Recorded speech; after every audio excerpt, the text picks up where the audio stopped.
All right. Cuyahoga County Human Resources Appointments and Equity Committee has been called to order. Madam Clerk, would you please call the roll? As a reminder to all in attendance, this meeting is being recorded and live streamed on the county's YouTube page. Calling the roll, Ms. Turner. Here. Mr. Gallagher. Mr. Miller. Present. Ms. Conwell. Ms. Conwell is absent at the moment. Mr. Sweeney. Present. You have a quorum. Okay, thank you. Can I have a motion to approve the minutes from the June 25th, 2024 meeting? So moved. Second. Moved and seconded. All in favor? Aye. Call the first item? And for the record, Madam Chair, there is no public comment. Yeah, I'm sorry. Resolution 2024-0233, confirming the county executive's reappointment of Dr. Deborah A. Abbott to serve on the Cuyahoga County Archives Advisory Commission for the term December 1st, 2023 through November 30th, 2027. Good morning, Madam Chair. Zoe Toscas on behalf of the County Executive and pursuant to Section 206.11 of the Cuyahoga County Code, I'm here to recommend the reappointment of Dr. Deborah A. Abbott to the Cuyahoga County Archives Advisory Commission for the term that started December 1st, 2023, and will end November 30th, 2027. And Dr. Abbott is here to present. Apologies, we are also requesting a second reading suspension for this. Thank you. All right, thank you. And for the record, acknowledge that Councilwoman Conwell is with us. Okay, good morning. Good morning. One second, Dr. Abbott. To Ms. Toscas, can you tell us a little bit of why it's coming in so late? Given that the term started on 12/1/2023. Good afternoon. Chris Alvarado, Director of Regional Collaboration on behalf of the County Executive. Yes, that's a good question, Councilman Miller. There have been a number of different conversations taking place with the Archives Advisory Board with regards to duties and such. And a lot of that has delayed issues, especially when it has come to talking about the role of the archives vis-a-vis public records and the like. And so there were several months that were that delay, so that was entirely on us. Gratefully, both Dr. Abbott and Mr. Peppers, who is going to be coming up, we believe, on the 23rd, both have continued to serve on the committee in the meantime. Okay, thank you. You're welcome. Thank you, Dr. Abbott. Okay. You just state your name for the record. Dr. Deborah A. Abbott. I'm glad to be here today. And just so that you know just a little bit about me, I am a retired professor from Cuyahoga Community College. Spent 35 years at the college, but 24 of them at the Western Campus in the Counseling Division. And I am a professional genealogist. I teach people how to trace their family histories, and I do it all over the country. I am a graduate of Cuyahoga Community College. I'm a graduate, well, let me go back. I'm a graduate of East Tech High School, and then Cuyahoga Community College. I am a graduate of Tuskegee University with a bachelor's and master's from them, and a PhD from Kent State University here in Ohio. I am,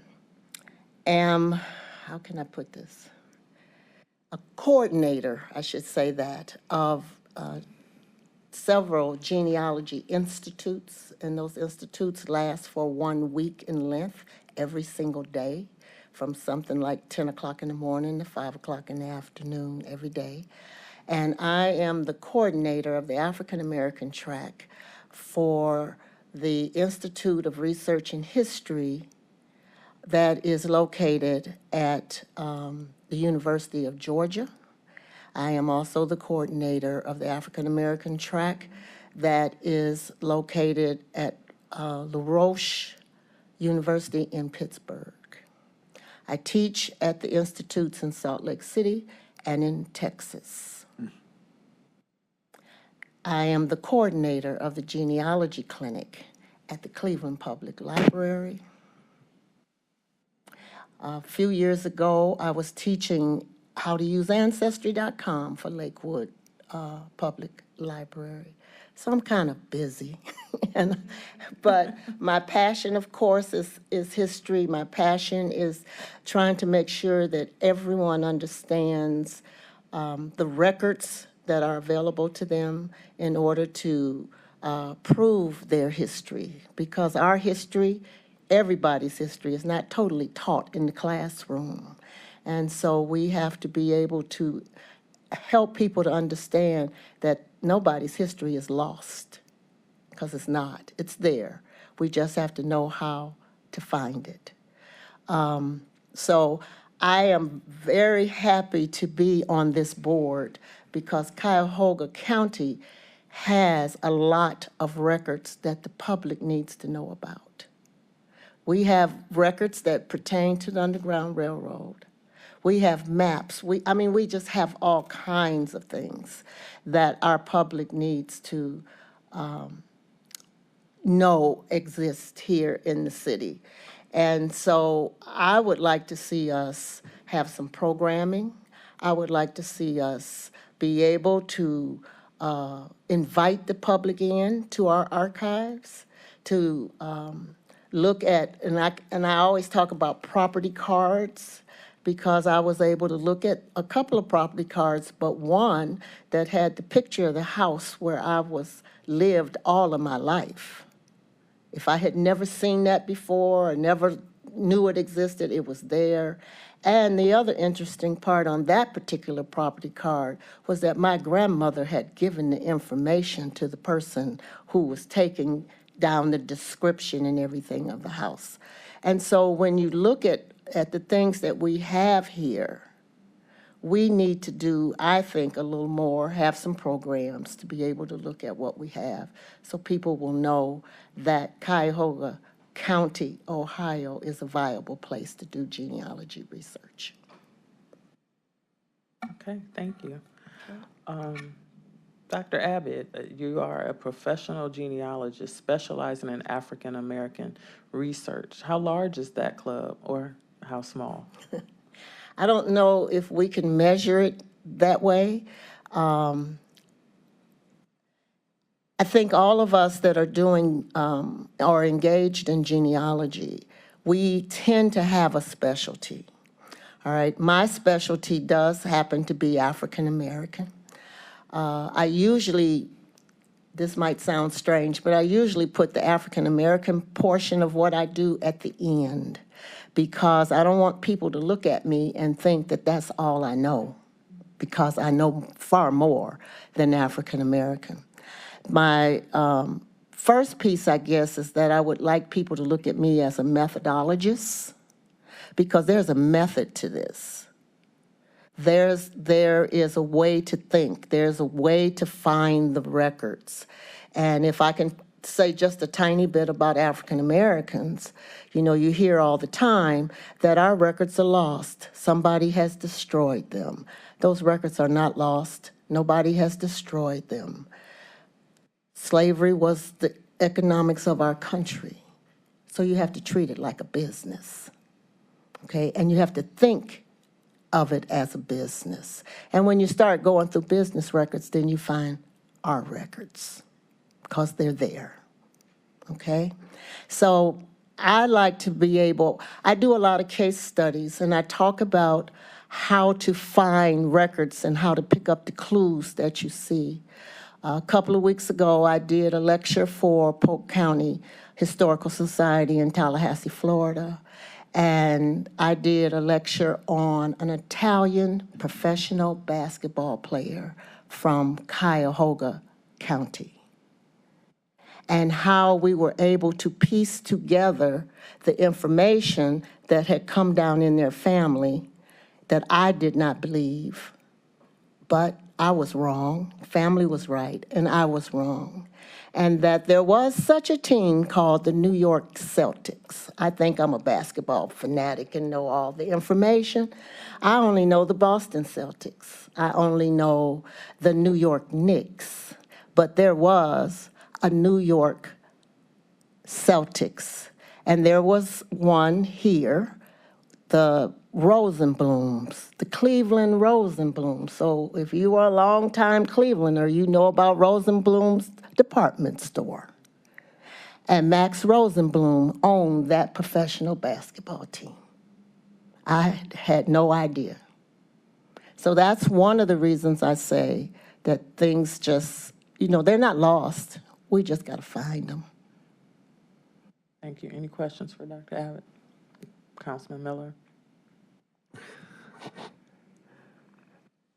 Madam Chair, Dr. Abbott, just a comment that you bring a wealth of professional training and experience, and we're lucky to have you on our advisory board, and we really appreciate your willingness to serve and help us upgrade our capabilities in this area. Thank you. You're welcome. Councilman? Thank you, Madam Chairwoman. Yes, You know my sister, I do. Patty? Yes, You probably did 30 years together there. I did. I can't wait to tell her I had the privilege of approving you or voting for Thank you, whatever you. I'm going to do. Thank you. I'm glad you smiled when you said it. She really liked her time there. Thank I you. did.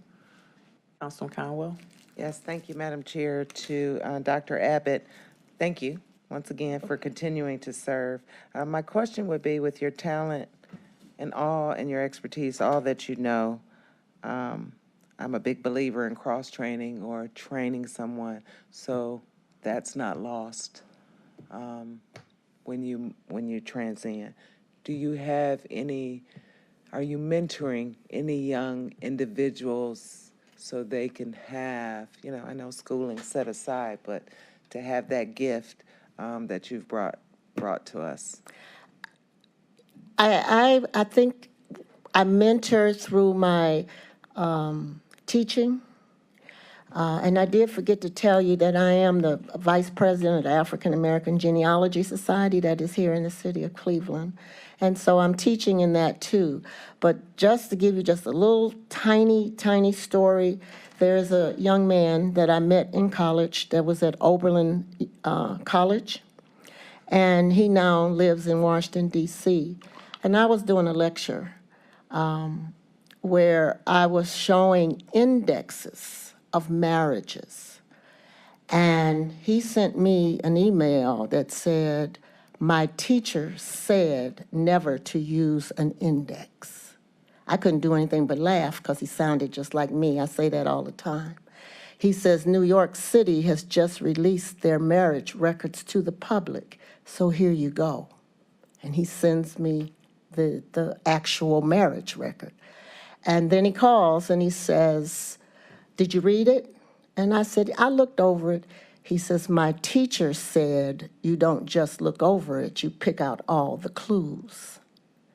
So we go through it together. And at the bottom, he says, and who married them? Adam Clayton Powell. I said, but this can't be our Adam Clayton Powell. He says, so what do you do to find out who it is? Everything he said was me teaching him how to do this work.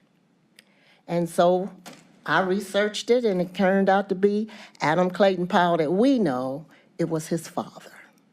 And he was the person who married the couple I was talking about. The index did not include his name, so I didn't have all the information. You need the original records.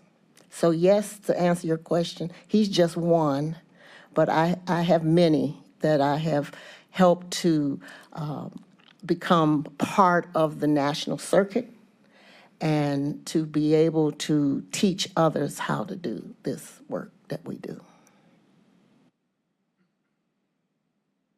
Antioch Baptist Church, Yes, Tuskegee University, yes, Alpha Kappa Alpha Sorority Incorporated. yes. Dr. Abbott, you seem to be just as interesting as the histories that you research. This is a reappointment. Yes. Can you talk a little bit about your thoughts around some of the successes that the commission has had since you've been serving, and maybe some of the challenges? Well, I think we've had some successes in that I think we have all of the right people. You know, you have different strengths. People have different strengths.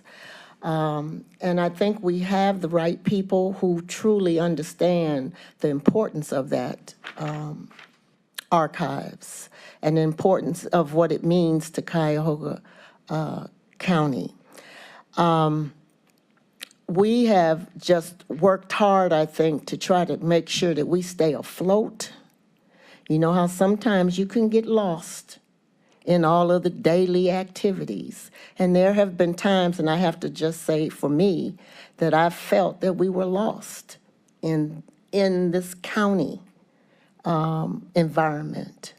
And so what I would like to see happen is that you would enable us to be able to have some programs. That's challenging in itself because we don't have money, to bring in some national people, to have probably some open houses so that Cuyahoga Community College, Community College, I'm sorry, Cuyahoga County citizens will be able to come down and see what we have. I was complaining a little bit, I guess I'll call it complaining, of how we have let the wall on the outside of the archives deteriorate. Okay, so if you haven't seen it, hopefully, I haven't been down there lately, but hopefully they've taken down what was there, and I'd rather see a blank wall than the deterioration of the map that was up there. The map was beautiful, simply beautiful. But I think that we are in the process of trying to repair that. But I was just floored that we had allowed it to get that far. Dr. Abbott, are we talking about the Perkins location? Is Yes, that what you- yes, yes.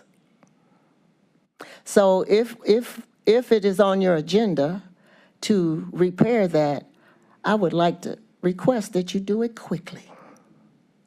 Okay. Okay? Anything further? Councilwoman? I would just say through the chair that probably would, it's not a lot of money that would come to this level. It would probably go through border control. I'm hoping. Okay. So you have a few council persons that are sitting up here that are on border control, and I'm sure they'll make sure that. And Thank you for bringing it to our Okay, attention. and I don't know. We did not who- know. I don't know who we talked to in terms of trying to do some programming for the You archives. can talk to me. Okay, we need to do some programming so that we can be up front. You know, we have Cleveland Public Library, they do Family History Day. They have one October 5th. And we have the Cleveland City Council Archives. And so we're sitting in a pool of history in this county.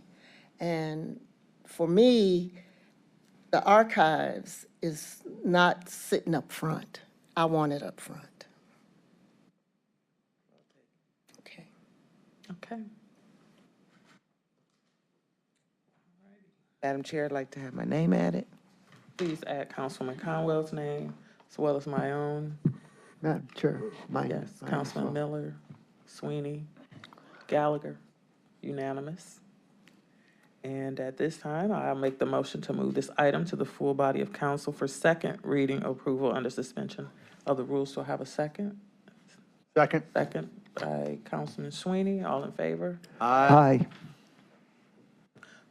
Dr. Abbott, thank you. And thank you. We will talk to the administration. We'll begin that conversation. Thank you. Thank you. Resolution 2024-0253, adopting various changes to the Cuyahoga County non-bargaining classification plan.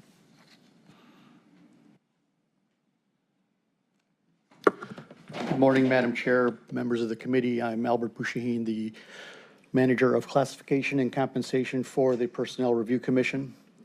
Before you, for your consideration today, are modifications to the county's non-bargaining classification plan. The PRC is recommending to you the creation of 2 new classified positions. The proposed administrator for IT organizational change management classification was requested by the IT department and will be filled once the classification becomes active in the class plan. The second proposed classification is the community outreach coordinator. This is part of the PRC initiative to reduce the number of employees in generalized classifications by creating new classifications that more accurately describe their work duties. Once adopted, the HR department will reassign current employees that are program officers in several departments that are performing the same or similar work. This recommendation will not have a fiscal impact as the current employees' salaries fall within the proposed pay ranges of the new classification. All the modifications before you have been prepared by the PRC class and comp staff, who has worked extensively with the Department of Human Resources to ensure that they are fully informed of these proposed recommendations. In accordance with the PRC rules, the proposed changes were posted on the PRC's website prior to your consideration today. Madam Chair, I'm requesting second reading suspension due to council's summer recess schedule, and I am happy to answer any questions you may have today. Thank you. Okay, so there will be no fiscal impact. But will the creation of these new positions prompt the elimination of other classifications? Madam Chair of the committee, no, the IT department will post and fill the position. This is a totally new position in the IT department. With respect to the other new classification, those employees, there will still be other employees that perform different types of work, will remain in the program officer classifications. The ones that do community outreach duties will be reassigned. Their current salaries currently fall within the pay range of this new classification you're considering, so there's no fiscal impact. Okay, and what was the rationale for creating the new classifications? This was requested by the IT director and deputy CIO for project management. This will work in the project management office with Ms. Connie Geddes, excuse me, and will supervise the organizational change management specialists, specifically when the IT department introduces new systems to help people assimilate to these new systems so things go smoothly. Okay, thank you. Questions? Yes. Councilman Miller, then Conwell. Madam Chair, Mr. Bouchonine, you referenced the summer recess, but there are 2 council meetings prior to recess, so we could go 3 readings and still pass it on July the 30th prior to the recess. Is that sufficient, or do you need it passed on July 16th?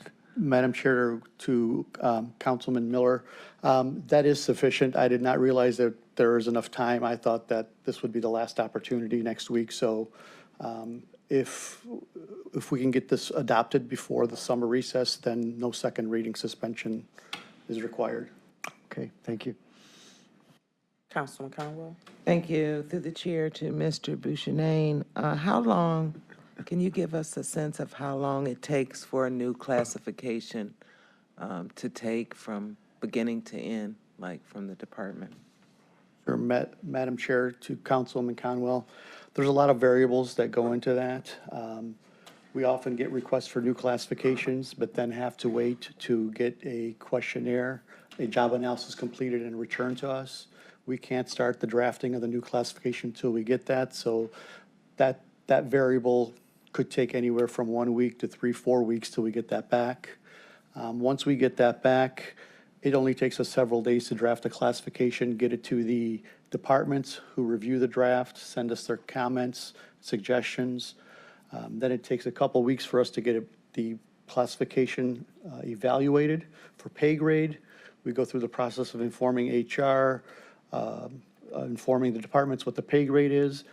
Once everything, all questions have been answered, then we go through the PRC approval process. We meet once a month. If something is urgent, we can call for a special meeting.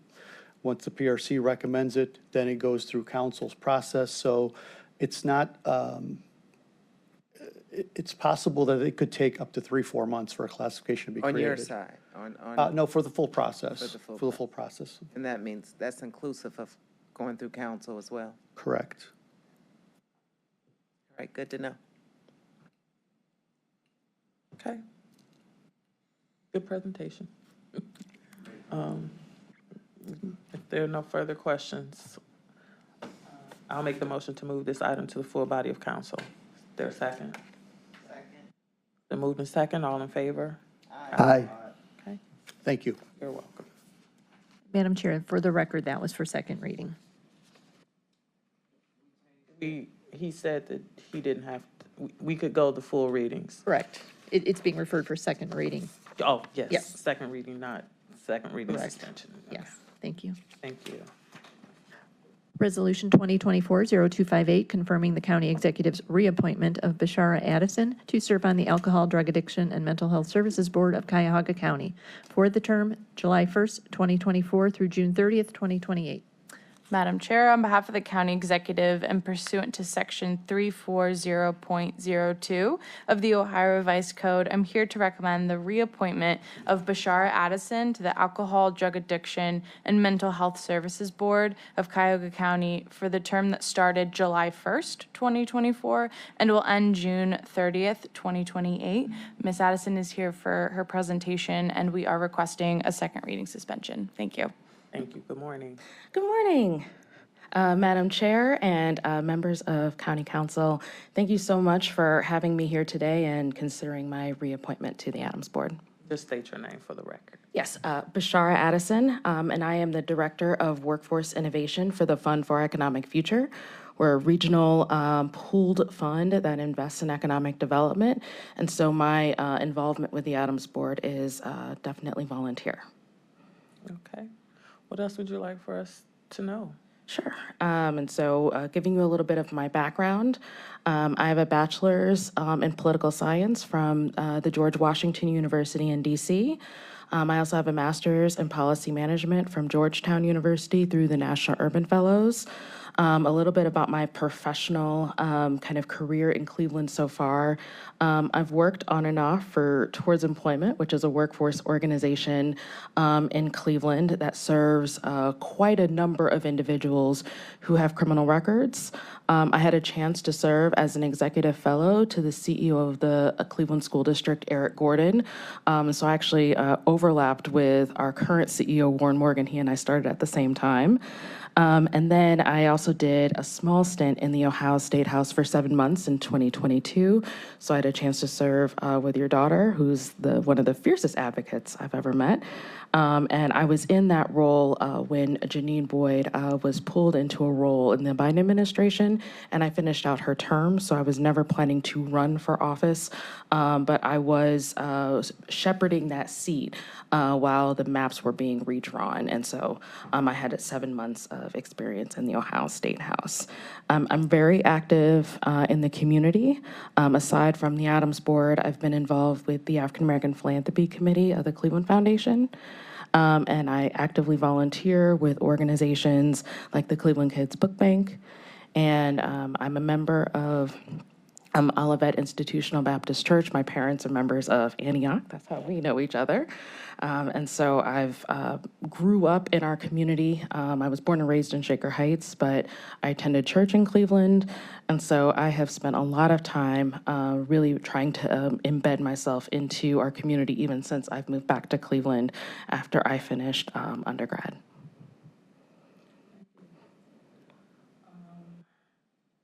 This is a reappointment. This is a reappointment.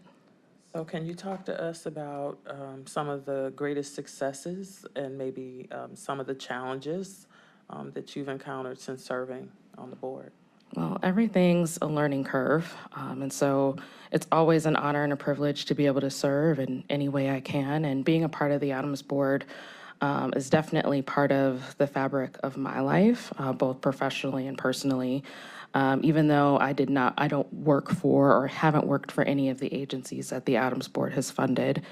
I have been involved through Towards Employment. So many of the individuals we served also received services through the Adams Board, and many of the federal grants that we had also required partners from the Adams Board. And so when it comes to successes, giving that kind of context, it has been an interesting learning for me to see how dollars move federally and at the state level into our local communities. Some successes, I think the Adams Board is especially good at taking advantage of opportunity when OMAS, which is kind of the state agency where we get a lot of our pass-through funding, whenever there is an opportunity, we have been really successful at getting funding for major capital projects or major initiatives in the region where we're providing either infrastructure, physical infrastructure for those who are receiving services, or just being able to enable more. And I think the the staff, I think about our CFO at the Adams Board. She's especially effective at kind of braiding funding and being able to figure out how do we best use kind of the dollars that we get from the county, which are more flexible, and the ones that are passed through, where we don't necessarily have a role in deciding who gets those funds, not all the time, but we're still responsible for making sure that that funding is used the way that it was intended. And so that's, I think that's not a success, just kind of an overall feel that I've been impressed with since I've been on the Adams Board. In terms of challenges, this is less of an issue specific to the Adams Board and more about an overall system issue for any entity that is serving individuals who are eligible for federal government benefits. There is what I see as a challenge in dosage tracking. We know that we have multi-system individuals. So someone might be receiving SNAP benefits. They also might be receiving services from an Adams Board provider.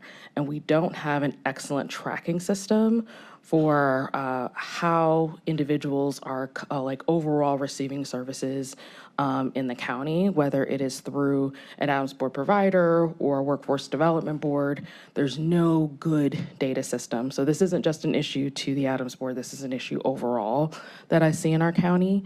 But it's important because we know we're not in a position to necessarily say an individual is going to be successful or not successful at recovery or whatever their journey or path is or their entry point into an Adams Board provider without knowing what other kind of services they might be receiving in the community as well. And so one of the challenges I see overall in our system is our inability to really understand dosage of services across multiple systems. Okay.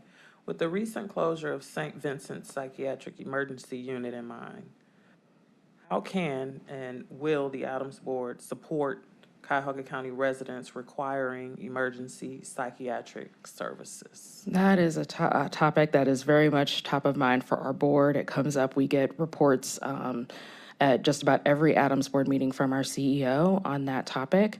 One of the ways in which we are looking at this is really partnering with Metro Health, providing services in Cleveland Heights. They have a unit that's supposed to be opening up in the fall.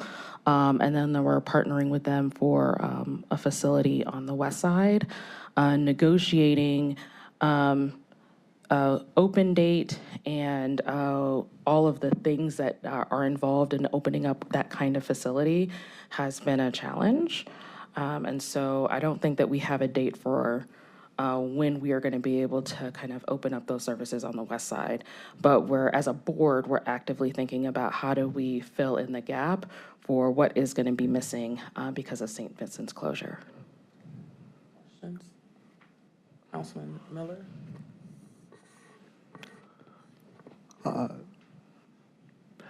Madam Chair, Ms. Addison, you presented a lot of experience in workforce development, so I'm gonna ask about what's your understanding of the current situation in Cuyahoga County as to the availability of qualified personnel to provide mental health and addiction services. In what aspects are we in pretty good shape, and in what aspects are there significant gaps? So workforce development is my favorite topic, and I love that when my lives come together.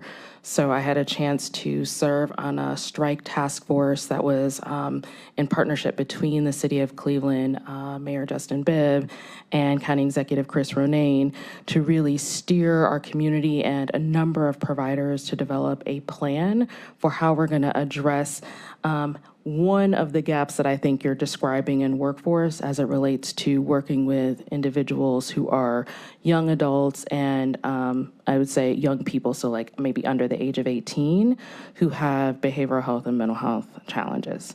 And really thinking about how do we create a plan and strategy to better staff up what we're seeing as a real shortage. The Adams Board was actively involved in that planning process, and I had a chance to be involved in both of my hats. And so to your question around what do I see as kind of the gaps or where we're doing well, we are facing a severe shortage of staff in that space. And we have finite resources, both money and in human capital. One of the biggest challenges is wages.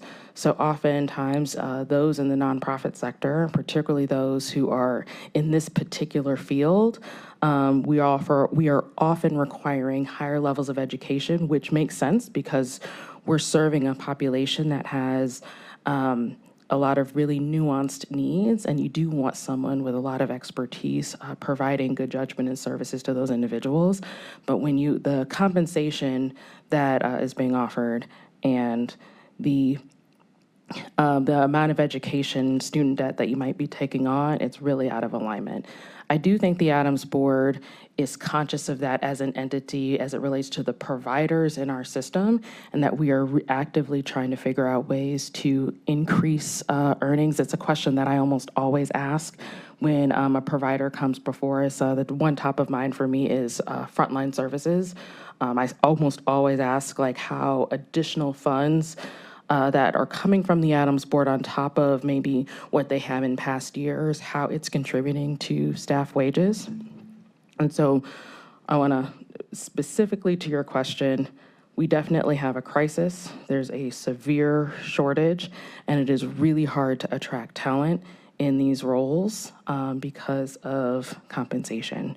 And what I am observing, not just in the Adams Board ecosystem, but in service providers generally, is that we're almost kind of cannibalizing each other because we're poaching staff from each other. So it's kind of like it's the same group of individuals that are working with this, with the populations that are receiving services from the Adams Board, but sometimes there's kind of a musical chairs where you're just kind of moving around from organization to organization. And with the resources being finite, both financial and in human capital, it begs a number of questions. Either how do we bring new people into the field, and that requires a lot of engagement with our universities, but also really thinking about how we create career pathways and career awareness earlier on in the process. So that's really high school engagement. We have to have some conversations about organizations being more creative and collaborating, and I mean collaboration broadly defined. So those are some of the fixed choices that we have, unfortunately. Ideally, we'd be bringing more people into the field because even though I think there's probably some efficiency to be gained across providers who are providing similar services, there is always going to be more need than we have individuals to provide the services. And so ideally, you're bringing more people into the ecosystem. The Adams Board is working with the Greater Cleveland Career Consortium and PACE. So PACE is a curriculum in the Cleveland Metropolitan School District.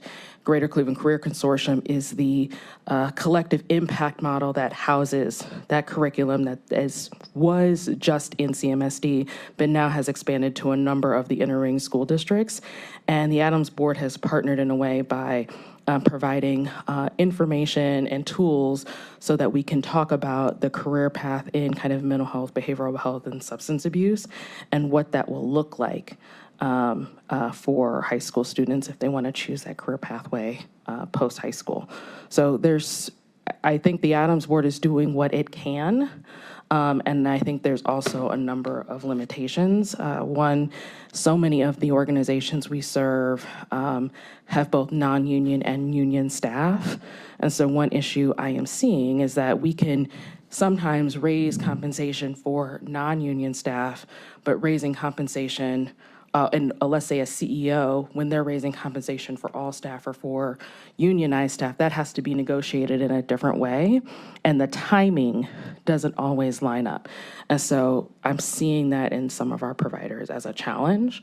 It's not a challenge that couldn't be worked through, but it's a nuance that has to be worked through. So I don't know if that totally answers your question, Councilman Miller, because I feel like I've given you a lot of information about what I'm seeing as the ecosystem and the challenges as it relates to getting the right talent in place. Well, I think that was a lot of very good information. And I'll ask a follow-up question as to whether there's an avenue for making progress for helping people either prevent or recognize mental health and addiction problems in their early stages when hopefully less treatment is required and in that way mitigate the demand for services. So I feel like I have a nuanced answer, so I want to be respectful of people's time, but I'll give you my opinion. And I know there's some Adams Board staff in the room, so hopefully they'll keep me honest at our next meeting where they'll tell me whether what I said is true or not. Individuals are coming as consumers into Adams Board providers with varying levels of need. So I think that there is a rise and a trend. It's not just in Cuyahoga County or Cleveland. It's a national trend. It has a lot to do with the pandemic and the isolation of young people for so long that you're seeing higher rates of suicide and depression and loneliness in young people. And that is treatment is often within the auspices of some of the Adams Board providers. And that is different from someone who has maybe an active substance abuse issue where we don't know what the circumstances are that are kind of leading them to that situation. Sometimes it is behavioral, so they're making some choices. And sometimes they have their body is chemically predisposed to have an addiction. And so I don't know that there's a lot we can do as a system to kind of genetically modify individuals. So I think there's a prevention from how do we address the overall trend of depression, loneliness, and suicide at the kind of the middle school, high school level. And the Adams Board has done quite a bit to fund services in schools to kind of build up the human capital capacity to work with young people. So I think that that's one strand. With those who have like active mental health issues that might be diagnosed, let's say, either as children, and I think particularly in Black and brown communities, we're either underdiagnosed, overdiagnosed, misdiagnosed, or not diagnosed at all, and funneled into the juvenile justice system. That is less of an Adams Board intervention, and a school, really you want to have like a school district strategy on how do we work with young people who are neurodivergent in classrooms. And that I wouldn't necessarily label that as a mental health issue. I would label, even though those individuals often end up in our kind of mental health ecosystem. But how do we come up with different strategies of working with those young people? And so that is it's a different pot of funding. It's a different set of actors who would be thinking about that.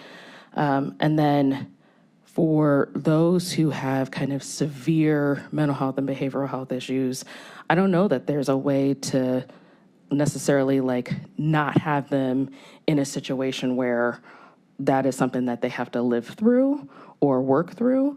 I think the Adams Board just has to be positioned and prepared and resourced so that we have systems that allow people to thrive despite having those as challenges. And maybe I'll give you a personal example. I battle anxiety and depression all the time, and it's probably something I've been dealing with since I was a child, and I didn't have the vocabulary to talk about it. I don't know that I'll ever not have this as a challenge, It's something that I have figured out how to work through, and I've created really good support systems to be able to navigate the world that we live in and do all the things that I try and do despite having these as issues. And so I am privileged to have a really strong support system and a lot of people in my life who, have told me, I remember Eric Gordon told me once, I will not let you fail, particularly when I'm feeling insecure or afraid. And I've had a number of people, bosses, mentors say that to me. And so my thinking is, how does the Adams Board resource providers to be able to provide that same kind of support system for individuals who don't kind of have the privilege that I have? Hopefully that something that I said gets at the answer you were looking for. So that was very helpful, and the last Adams Board candidate that we heard had a much more positive position about mental health and addiction prevention, and to my mind, this reflects that the question of prevention is one where there's not a consensus among professionals at this time, and that there's a range of viewpoints as to what extent either prevention or a mitigation through early treatment is helpful, and the answer is probably somewhere in between, and it's a complex question going forward. Thank you. Councilman? Thank you, Madam Chairwoman. Ms. Addison, I see in you. Yes. You said honor and privilege, right? You're past that stage. It's an honor and privilege to have you Oh, thank serving. you. You said my daughter's the driving force. She is. About you now, right through the chair. You're on the Adams Board. You have some ideas. Let's drive your ideas. And you have a support system, and that includes us. We got our magic pins. We can get their attention. You have to work within the board, and Scott has his own way of doing business, and he's doing a very good job. But I always stress to the board members, you got a job. You're not just gonna go along with it. Thoughts that are important. You have experiences that help. You have other members that could drive, and only things can get better when you have that kind of high-functioning board. That's my soapbox. I'm excited to watch you grow, and this was more of a pep talk. Oh, thank you. And I, for better or for worse, I am one of the board members that doesn't just go along with what people tell me. So I think it's grown on everyone. When I first came onto the board, I'm inquisitive by nature, and I know that it took some getting used to for everyone, but I think I'm kind of like their lovable problem child now. So they know that I am always going to ask questions, and I'm always going to try and think through what is best for residents. At the end of the day, we do take an oath of office. And so that oath of office is not to the CEO of the Adams Board or the staff, it is to the residents of Cuyahoga County. And so I always have that in mind. And I try and see myself as an advocate for those who don't have a voice. And so hopefully you'll see over time that I continue to grow into being someone that is always going to be a voice for someone who doesn't always have a seat at the table. I've already seen that. I was talking. I'm familiar with being the problem child.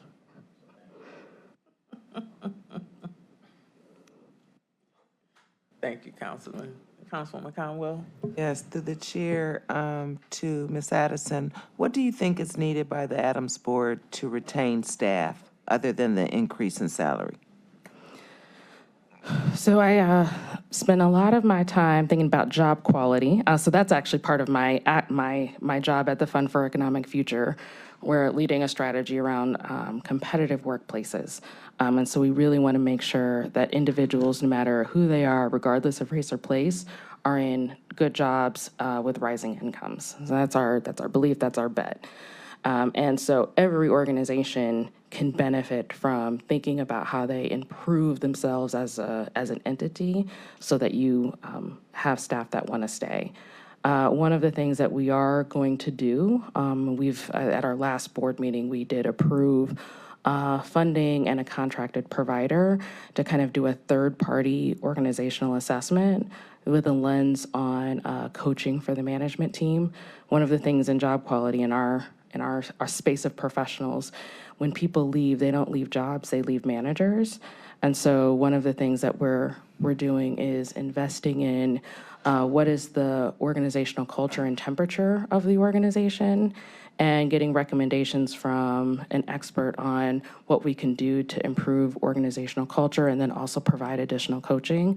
I believe coaching is good for anyone. I know every executive has had executive coaching, and so I'm a big proponent of that. We're asking a lot of our providers to think about this, and so for me, it's really important that we walk the talk. So if we're going to be asking organizations to think about their organizational culture so that they can better recruit and retain staff, then we should be doing the same. And so one of the things we are doing is kind of doing an assessment with a third party that ideally will be giving us recommendations on what we can do beyond compensation. And so there are lots of practices out there, but without doing the organizational assessment, I'm not sure which practice I would recommend. So I'm looking forward that in the next couple months, we'll have some results to give us a sense of what we should be doing. And will that be anonymous? I think out of fairness to the employees and the way the leadership structure is right now, that the third party, and I will verify and check on this to make sure that every employee, they're just a number or whatever the case may be, so you can really get a true assessment of what's going on in the board. So On the Adams board. that is something that the board of directors has stressed, is that we come up with ways in which it is anonymous. And so when you are giving feedback about a manager, we realize this actually came up with some staff at at one of our previous board meetings, is what happens when there's a manager that only has 2 people reporting to them. Well, then you kind of know who the feedback is. So we've kind of asked the consultant that we're working with to come up with an approach to make sure that the anonymity of staff is protected as a priority. So I know that that's going to be in place. I don't quite know how it's going to look because we haven't actually started that work yet, but it is something that the board of directors expects. And I agree with you that anonymity is important. It's another reason why we're getting a third party and not doing something in-house, is because we want to make sure people feel comfortable sharing how they're really feeling. What's the timeline on that, for the assessment? So someone's going to have to keep me honest. I feel like the goal is to have this work done kind of really launching into kind of like August to September, and maybe have some results in like late October. But I do want someone to fact check me on that.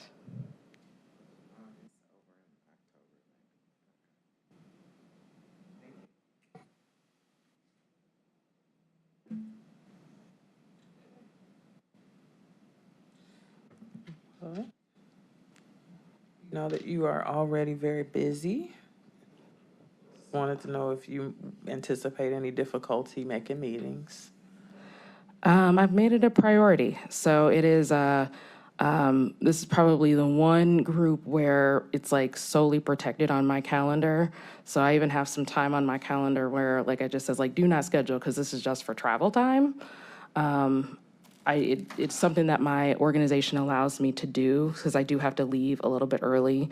One of the challenges with some of these kind of boards, particularly in getting young people to be on them, is that the meetings start to cut into the workday. So even though the meeting starts at 4, I have to leave before 4 o'clock to get to the meeting. And so I have made it a priority, and my organization allows me to do that. I think that's one of the reasons why it's hard. This board in particular is hard to find appointments for, is because it's all volunteer. It is quite a bit of meeting. It's a number of meetings, a lot of time, and it does cut into the workday. But I don't see it as an issue because I've made it a priority. Okay. And one of the things that they will allow me to do, if I have meetings that run up, like, let's say I have a meeting that goes from like 3 to 4 o'clock, and it's a virtual meeting, usually I can work with one of the staff at the Adams Board to kind of reserve a room for me. And so I'll often take like a meeting from there, so then I can go just straight to the board meeting.